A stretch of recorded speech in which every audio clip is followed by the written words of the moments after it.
ভিডিওটিতে ক্লিক করার জন্য আপনাদেরকে জানাই অসংখ্য ধন্যবাদ। আপনারা দেখছেন আপনাদের প্রিয় ইউটিউব চ্যানেল wow007। তো ফ্রেন্ডস, সবাই কেমন আছেন? নিশ্চয়ই খুব ভালো আছেন। ইতিমধ্যে বড় আপডেট রাজ্য সরকারি এবং কেন্দ্রীয় সরকারি কর্মচারীদের।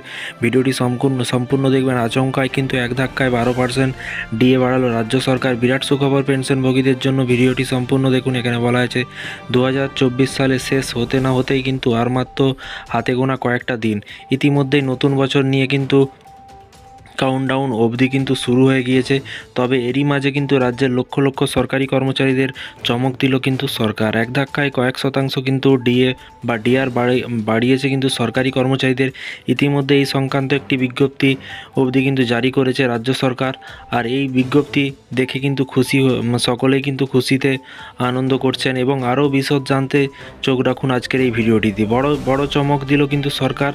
আসলে কিন্তু এখানে বলা হয়েছে, আসলে বছর শেষ হওয়ার আগেই কিন্তু সরকারি কর্মচারীদের উপহার দিয়েছেন হরিয়ানা সরকার। হরিয়ানার পঞ্চম ও ষষ্ঠ বেতন কমিশন অনুযায়ী কিন্তু বেতন ও পেনশন পাওয়া সরকারি কর্মচারীদের ও পেনশনভোগীদের বেশি মহার্ঘ ভাতা পাবেন। ষষ্ঠ বেতন কমিশনের সুবিধা পাওয়া কর্মচারী এবং পেনশনভোগীদের মহার্ঘ ভাতা 7% বাড়ানো হয়েছে। এরই পাশাপাশি তারা কিন্তু এখন 249% কিন্তু পরিবর্তে 246% ডিএ পাবে, এবং অর্থাৎ 7% অবধি বেড়েছে ভাতারও পরিমাণ। অন্যান্য রাজ্যে কিন্তু ডিএ বৃদ্ধি হচ্ছে। পশ্চিমবঙ্গ রাজ্যতে কিন্তু সেই একই 14% ডিএতে কিন্তু আটকে গেছে।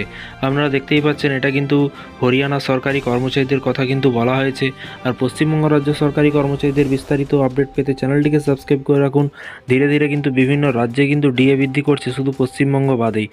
তো দেখা যাক মাননীয় মুখ্যমন্ত্রী সরকারি কর্মচারীদের ডিএ বৃদ্ধি করে কিনা, কারণ ভাতা এবং স্থায়ী অস্থায়ী চুক্তিভিত্তিক কর্মচারীদের কিন্তু বেতন বৃদ্ধি করেছে। এবার কিন্তু সরকারি কর্মচারীদের পালা। সরকারি কর্মচারীদের কি উন্নত হয় বা কি বৃদ্ধি করা হয় সেটা কিন্তু দেখার পালা। এই ছিল আজকে একটি ছোট্ট আপডেট। এই ধরনের প্রতিদিন সরকারি কর্মচারীদের আপডেট পেতে চ্যানেলটিকে সাবস্ক্রাইব করে রাখুন পরবর্তী নতুন আপডেট পাওয়ার জন্য। ভালো থাকবেন, সুস্থ থাকবেন এবং নিজের খেয়াল রাখবেন। Thank you.